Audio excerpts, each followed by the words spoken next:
What's up, guys, and welcome back to another episode of the Team Member Perspective Podcast Show.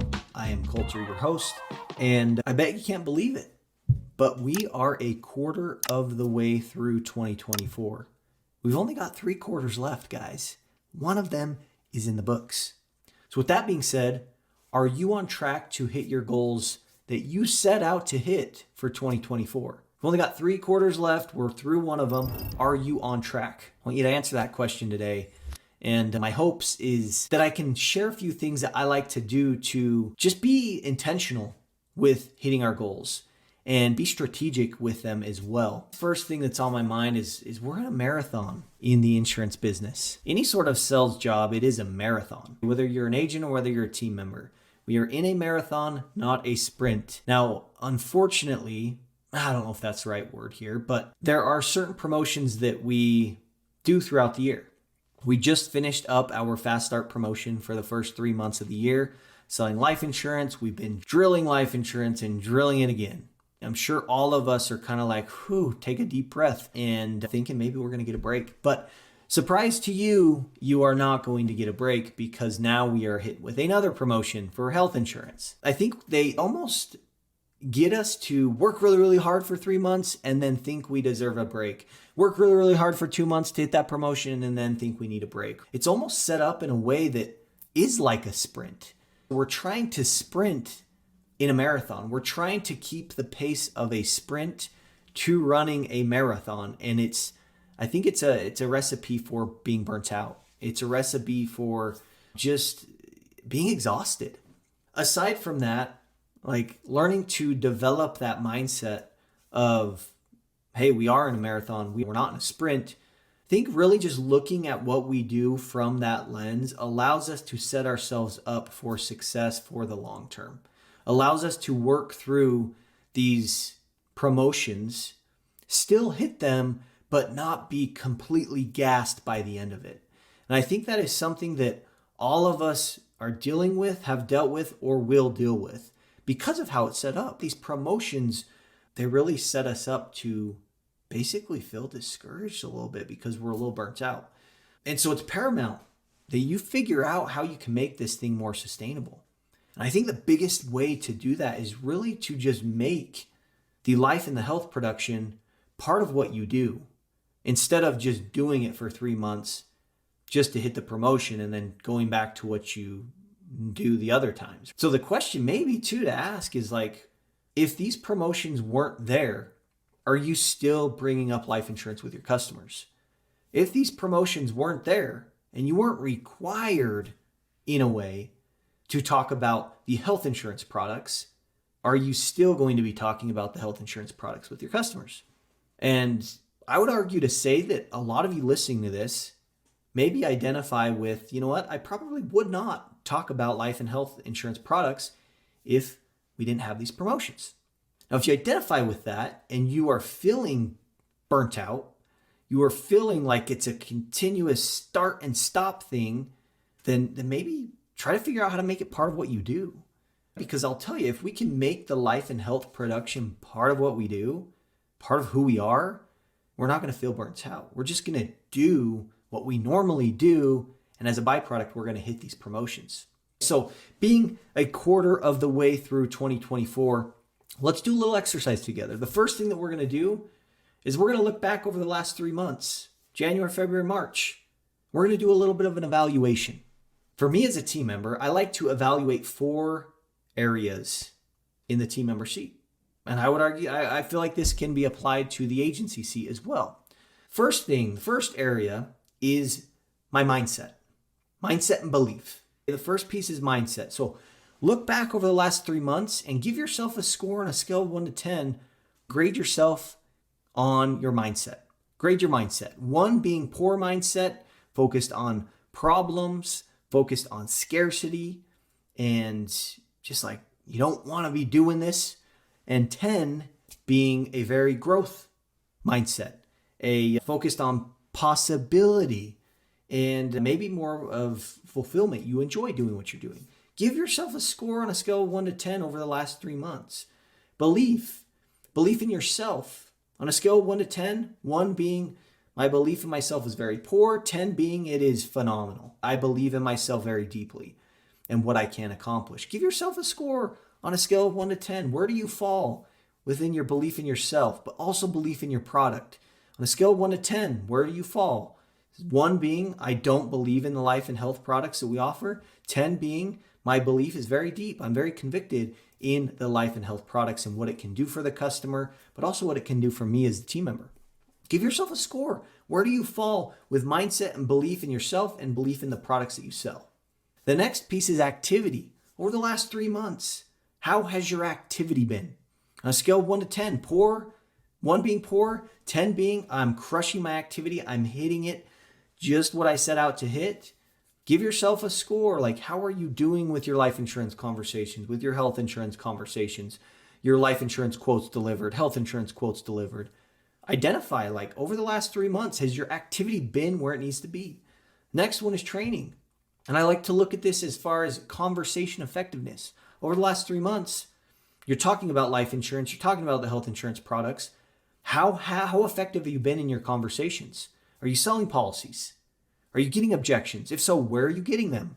Do you feel compelling in your conversations? Is your delivery clear? Is it customized and tailored to each person that you talk to? Identify where you fall on the scale of 1 to 10. 1 being poor, my conversations suck. 10 being my conversations, they rock. Like I'm crushing it here. Identify that. And then the last part that I like to look at is follow-up. Over the last 3 months, number one, have I followed up? Or are there people that I've talked to, I've created an interest that I've just forgot about? And number 2, how effective are you in your follow-ups? When you call your customers back to do your follow-ups, are you actually closing policies, or is it just you keep pushing them out and out and out and out because they haven't had time to look at the quote, or whatever it is? Like, identify how effective has the follow-up been. And once you do this evaluation and look over your mindset and belief in yourself and your product, your activity, your conversation effectiveness and training, as well as your follow-up, you're going to be able to know what's working, but also what's not. So now what we're going to do is we're going to plan for the second quarter. Using this data of the first quarter of the year, we can now plan for the second quarter of the year to make sure that, number 1, we're focusing on the areas that we need to focus on. And that evaluation should tell you, you should be able to feel exactly where you need to focus so that we can be intentional. We can live in the team member seat by design, not by default. We can be the agency owner that is creating the agency that you want to create instead of letting the agency just create itself. We can be intentional with doing those things. And it's strategic, right? We're being very smart and calculated in where we need to focus our time and energy. Because the very successful agents, the very successful team members, they don't have more time than anybody else, but they're just utilizing their time in a different way. They're working on things in a certain way, and they're working on certain things. Now just plan for the second quarter. Reevaluate your goals. Figure out, do you need to do more of the controllable activity to stay on track or bounce back, or are you staying consistent? Maybe you want to turn up those dials in certain areas, but plan for the second quarter and identify what are the things that you need to focus on. I like to kind of think through this planning from going from like a macro level of like, here's my vision. I want to write 200 life insurance policies a year, and getting down to daily things that I can control, things that I can do every single day. Because just the vision alone of, hey, I want to write 200 life apps this year, it does not tell me what I need to do every single day. And so in your planning, I like to use the acronym VGPTA: vision, goals, plans, tasks, and accountability. Set your vision, reevaluate your vision that you had for 2024. And the goals are just going to be a step below the vision. Like, what are some milestones that you need to hit to accomplish your vision? And then plans, like this is a little bit more specific plans that you need to do to hit these goals or these milestones, which if you do the plans, you're going to hit the goals. And if you hit the goals, you're going to hit your vision. And then below plans is tasks. This is where the daily activities fall. So what daily things do you need to do, also known as leading indicators? What do you need to do every single day that you can control that will allow you to hit and accomplish your plans that you've set out? And if you accomplish the plans, it's going to hit your goals and your vision. But I think we spend so much time on the vision, goals, and plans and kind of what we want to accomplish, and hardly no time at all on the tasks. And this is where it's more of the micro things that you can do every single day, your habits, that if you do these things compounded over a long period of time over the year, you're going to hit your vision. So what are the tasks that will get you to your vision? What things do you need to do every single day to do that? For me, thinking like, for example, selling the life and health products, there's an element in selling anything that I just can't control. I can have the best conversation in the world with you to sell you a life insurance policy, but whether you decide yes or no, that's kind of out of my control. I have influence in your decision, but the ultimate decision itself, I don't have control over that. So for me, I'm not going to hold myself accountable to the results, for my tasks be the results, but for my tasks, my daily things, I want to, hold myself accountable to the things that I can control, the leading indicators. What leads to selling a life insurance policy that I can control? Well, it's bringing up life insurance in the first place. And so if you are newer to insurance, or maybe you're just not consistently having enough life insurance conversations, and by the way, you're going to know if you are or not when you do that evaluation of the first quarter, when you look at activity. But if you are newer or you're not hitting that conversation goal, start there. Set a conversation goal that you will start with. And maybe for me, early on, it was 6 life conversations a day. And that was what I held myself accountable for. If I did nothing else that day, but had 6 life insurance conversations with prospects and customers, then I would consider that a successful day. And I would celebrate with myself because I did what I can control. Now, maybe you're more tenured, or maybe you're like, Colter, I'm getting those conversations, but I'm still not selling policies. Take it a step further. And instead of just tracking your life pivots or your health pivots, track your life and health quotes delivered, because that is another leading indicator. If you deliver more life insurance quotes, you're going to sell more life insurance. But you see how we take that a step further from pivots to quotes delivered? Because some of you out there might be like, yeah, Colter, I'm getting 6 pivots a day. No question. But your pivots could look something like this.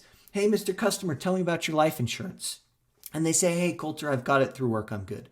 And you say, oh my gosh, I got a pivot. Check. You check that box. Are you going to sell policies just by checking boxes? No, right? It's the whole idea is to get you forming these habits so you can, number one, start talking about life and health more. But number 2, work smarter, that when you do that, you can build upon that and, move to something that's actually going to move the needle for you, that's actually going to allow you to actually write more life insurance and health insurance products. So that's, it's very important to kind of look through those things, but that's what I'll do as I plan. VGPTA, try it out. It's worked really well for me. Another thing that I like to think through as I'm evaluating, the first quarter and planning for the second quarter is just the simple matrix or simple framework of thinking of the stop, start, continue framework. Basically, what do I need to stop doing? What do I need to start doing? And what do I need to continue doing? Think through that in your evaluation. Like, are there certain things that I need to stop doing? Maybe you're on your phone so much in the agency that every time you get on your phone, you get disconnected, and it's a lot harder to regain motivation again to get your activity higher. Maybe that's it. Maybe you're like, I need to continue waking up in the morning and listening to podcasts and reading books because that's really setting me up for my day, and I've noticed a big difference. Or maybe I need to start having more life insurance conversations. You're going to know yourself, but utilize that framework. What do I need to stop doing? What do I need to start doing? And what do I need to continue doing? And the last thing that I want to touch on in regards to living the team member seat, living as the agent by design and not by default, and really being smart with the first quarter of the year and planning for the second quarter of the year is to revisit your why. Revisit the fuel that you have that gets you to do things that you don't necessarily want to do. Why do you show up to work every day?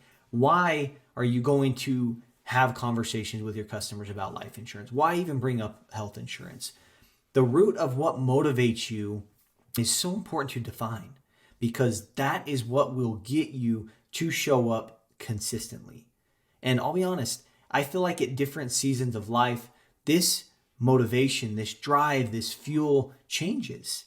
Because what motivates me now is different than what motivated me, say, 5 years ago. Because with different seasons of life, there's different things that motivate us and drive us.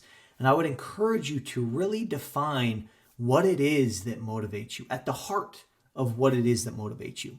And there's an exercise that I like to do in order to do that, and it's called 7 Levels Deep. And essentially, you just ask yourself a series of questions. The first question is, why is it important to me to be successful? Answer that question. And then when you answer that question, ask yourself again, why is it important for me to blank, which is the answer to that question. And you keep going down 7 times. Ask yourself why it is important to you. So, for example, if you answer the question, why is it important for me to be successful? And you answer that by saying, I want to make more money. Money is what is important to me. The next level to this question is why is it important for you to make money? You're going to answer that question. Well, you know what? It's important for me to make money so I can provide for my family. Great. The next question below that is why is it important for you to provide for your family? And you're going to keep asking yourself these questions, but what this is designed to do is it's designed for you to go from something superficial and get down to the root of what it is that truly motivates you, what it is that truly drives you, what the fuel is that you have. And again, your why can be to go closer to pleasure and achieving goals, or it could be from running away from pain, running away from insecurity. Whatever the fuel you have now, use it. And so, guys, let's live life by design and not by default. Let's be intentional with what we want to accomplish in the team member seat, in our agencies, and because we only get one life. And it's up to you. It's up to no one else. No one is coming to save you. Evaluate the first quarter of 2024. Figure out what's working, what's not, and make plans to go out and get back on track or keep it going so we can finish 2024 with a bang and hit our goals. I appreciate you guys for tuning in. We will catch you in the next episode.